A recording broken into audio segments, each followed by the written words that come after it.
को सेनेट इंतखाबात में खुफिया राय शुमारी पर हुकूमत और अपोजिशन के दरमियान न सिर्फ सियासी जंग काफ़ी दिनों से चल रही है, बल्कि ये मामला सुप्रीम कोर्ट में भी ज़ेर समाअत था। आज सुप्रीम कोर्ट ने बिल आखिर अपना फ़ैसला सुना दिया। 5 मेंबरान पर मुश्तमिल सुप्रीम कोर्ट बेंच ने 4-1 से फ़ैसला सुनाते हुए कहा कि सेनेट इलेक्शन कमीशन के कवानीन के मुताबिक ही होंगे जो कि आइन में दर्ज हैं।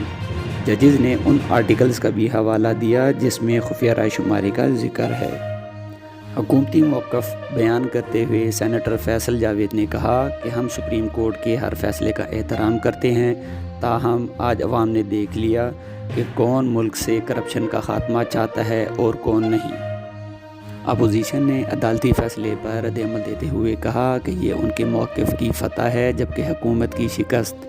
दूसरी जानिब अदालती बयान के मुताबिक ये किसी की फ़तह या शिकस्त नहीं, बल्कि ये फ़ैसला आइन के मुताबिक किया गया है। अदालती फ़ैसले के बाद अब 3 मार्च को सेनेट इंतखाब पुराने तरीके से यानी खुफिया राय शुमारी से ही किए जाएंगे।